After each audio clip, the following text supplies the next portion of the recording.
सोचिए, एक विशाल बांध जिस पर सरकार ने कहा था यह कभी नहीं टूटेगा, करोड़ों डॉलर, बेहतरीन इंजीनियर और पूरी जनता का भरोसा। लेकिन फिर एक दिन बस एक छोटा सा छेद दिखाई देता है। अधिकारी कहते हैं टेंशन मत लो, सब नॉर्मल है। और ठीक कुछ ही घंटों बाद पूरा शहर पानी के नीचे। लोग भाग रहे हैं, घर बह रहे हैं, बच्चे रो रहे हैं और सायरन की आवाज में सिर्फ डर बचा है। सवाल ये नहीं कि बांध कैसे टूटा, सवाल ये है कि इतनी बड़ी इंजीनियरिंग इतनी छोटी चेतावनी को कैसे नजरअंदाज कर गई।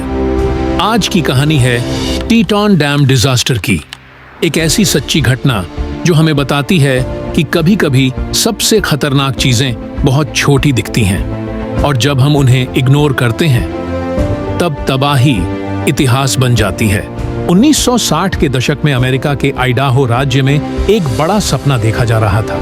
एक ऐसा बांध जो खेती को पानी देगा, बाढ़ को रोकेगा और पूरे इलाके की किस्मत बदल देगा। इसी सपने से जन्म हुआ टीटॉन डैम का। यह कोई मामूली प्रोजेक्ट नहीं था, लगभग 300 फीट ऊंचा, 3400 फीट लंबा और उस समय की सबसे आधुनिक इंजीनियरिंग तकनीकों से बना हुआ। सरकार को पूरा भरोसा था कि ये बांध आने वाले दशकों तक खड़ा रहेगा। इसलिए 1972 में जब इसका निर्माण पूरा हुआ तो इसे इंजीनियरिंग की जीत माना गया। लेकिन कहानी का डरावना हिस्सा यहां से शुरू होता है। जिस जमीन पर इस बांध की नींव रखी गई थी वो थी वॉल्केनिक रॉक। अब वॉल्केनिक रॉक दिखने में मजबूत लगती है, लेकिन असल में उसमें छोटे छोटे क्रैक्स और फिशर्स होते हैं जिनसे पानी धीरे धीरे रास्ता बना सकता है। कुछ भूवैज्ञानिकों और इंजीनियर्स ने शुरुआत में ही चेतावनी दी थी कि अगर पानी इन दरारों में घुसा तो ये अंदर से जमीन को खोखला कर सकता है। लेकिन इस चेतावनी को पूरी गंभीरता से नहीं लिया गया। अधिकारियों ने कहा कोई दिक्कत नहीं, हम ग्राउटिंग करेंगे, यानी सीमेंट भरकर सब सील कर देंगे। यहां एक अहम सवाल उठता है, क्या प्रकृति की लाखों साल पुरानी बनावट को इंसान कुछ साल की इंजीनियरिंग से पूरी तरह कंट्रोल कर सकता है? जैसे जैसे रिजर्वॉयर में पानी भरने की योजना बनी, वैसे वैसे खतरा भी चुपचाप बढ़ता गया। लेकिन कागजों में सब कुछ सुरक्षित दिखाया जा रहा था। रिपोर्ट्स पास होती रहीं, प्रोजेक्ट आगे बढ़ता रहा और भरोसा इतना ज्यादा था कि किसी ने यह सोचने की जरूरत ही नहीं समझी कि अगर यह भरोसा गलत निकला तो नतीजा कितना भयानक हो सकता है। यही वो स्टेज था जहां एक छोटी सी अनदेखी आगे चलकर पूरे शहर के लिए मौत का कारण बनने वाली थी। लेकिन उस समय किसी को इसका अंदाजा नहीं था। टीटॉन डैम बनकर तैयार हो चुका था और 1976 की शुरुआत में रिजर्वॉयर में पानी भरना शुरू किया गया, जो बाहर से देखने पर एक सामान्य और नियंत्रित प्रक्रिया लगती थी। लेकिन असल में यही वो पल था जब बांध की असली परीक्षा शुरू हो चुकी थी। जैसे जैसे पानी का स्तर ऊपर उठ रहा था, वैसे वैसे डैम की नींव पर दबाव बढ़ता जा रहा था और उसी दबाव के साथ धीरे धीरे खतरे के संकेत सामने आने लगे। 3 जून 1976 को इंजीनियर्स ने देखा कि बांध के दाएं हिस्से से हल्का सा पानी रिस रहा है। शुरुआत में यह सिर्फ एक पतली धार थी, जिसे देखकर अधिकारियों ने कहा कि बड़े बांधों में ऐसी सीप आम होती है और इसमें घबराने की कोई जरूरत नहीं है। लेकिन अगले कुछ घंटों में यही सीपक तेज होने लगी।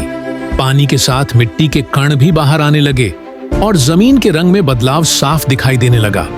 ये सब इस बात के संकेत थे कि अंदर ही अंदर एरोजन हो रहा है। कुछ कर्मचारियों ने चिंता जताई, इमरजेंसी ग्राउटिंग की कोशिश भी की गई, लेकिन तब तक पानी अपना रास्ता बना चुका था। समस्या ये थी कि हर चेतावनी को मैनेजेबल कहकर टाल दिया गया, क्योंकि किसी को यकीन नहीं हो रहा था कि इतना विशाल और महंगा प्रोजेक्ट इतनी जल्दी खतरे में पड़ सकता है।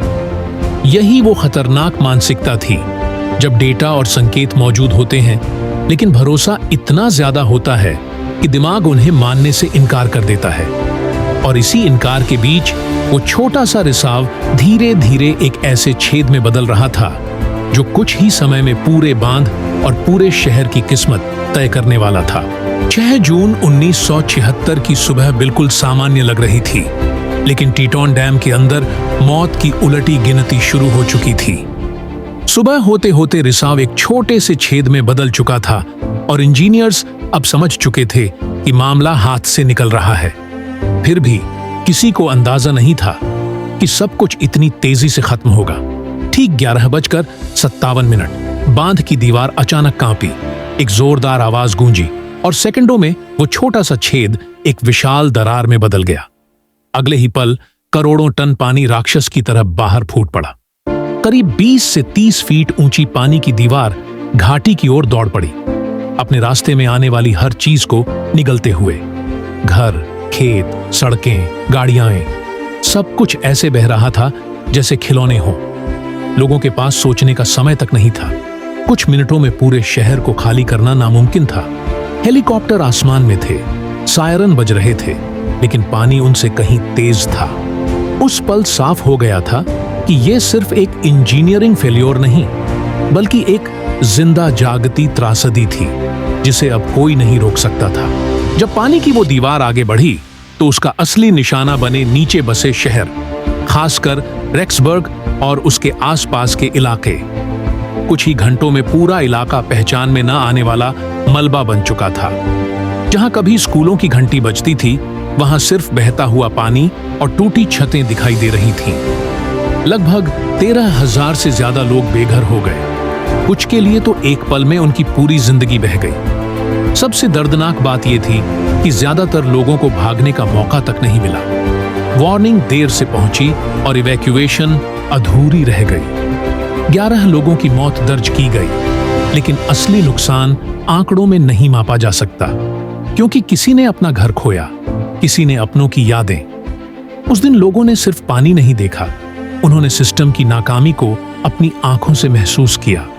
और तब सवाल उठने लगा, अगर खतरे के संकेत पहले से थे तो उन्हें समय रहते क्यों नहीं सुना गया? तबाही के बाद सबसे बड़ा सवाल यही था, आखिर गलती कहां हुई? सरकार ने जांच बैठाई, रिपोर्ट्स बनी, और जो सच सामने आया वो पानी से भी ज्यादा डरावना था। जांच में पता चला कि टीटॉन डैम की नींव जिस वॉल्केनिक रॉक पर बनी थी, वो पानी के लिए बिल्कुल सुरक्षित नहीं थी, और इस बात की चेतावनी पहले ही दी जा चुकी थी। रिसाव, मिट्टी का बहना और अंदरूनी कटाव, ये सब साफ संकेत थे कि बांध अंदर से खोखला हो रहा है, लेकिन हर बार इन्हें मैनेजेबल प्रॉब्लम कहकर टाल दिया गया। असल में ये कोई एक इंजीनियर की गलती नहीं थी, बल्कि पूरे सिस्टम का ओवर कॉन्फिडेंस था। सबको लग रहा था कि इतना बड़ा प्रोजेक्ट फेल नहीं हो सकता, लेकिन प्रकृति किसी पद या बजट को नहीं मानती। टेटन डैम ने यह साबित कर दिया कि जब चेतावनियों को ईगो और जल्दबाजी से दबा दिया जाता है तो डिजास्टर सिर्फ संभव नहीं, पक्का हो जाता है। टेटन डैम को दोबारा कभी नहीं बनाया गया, और जहां कभी पानी का विशाल रिजर्वुआर होना था, वहां आज भी खाली जमीन और खामोशी है, जैसे इतिहास खुद चेतावनी दे रहा हो। यह हादसा सिर्फ 1976 की कहानी नहीं है, बल्कि आज के लिए भी एक सवाल है। जब हम और बड़े बांध, ऊंची इमारतें और स्मार्ट शहर बना रहे हैं, तो क्या हम छोटी छोटी वार्निंग्स को फिर से इग्नोर कर रहे हैं? क्योंकि टेटन डैम हमें यही सिखाता है कि डिजास्टर्स अचानक नहीं आते, उन्हें धीरे धीरे बनने दिया जाता है। एक छोटी गलती, एक नजरअंदाज किया गया सिग्नल और एक ओवर कॉन्फिडेंट फैसला। अगर उस दिन उस छोटे से छेद को गंभीरता से लिया गया होता तो शायद पूरा शहर बच सकता था। इसलिए अगली बार जब कोई कहे चिंता की कोई बात नहीं, तो सवाल जरूर पूछिए, क्योंकि कभी कभी एक छोटा सा छेद ही इतिहास बदल देता है।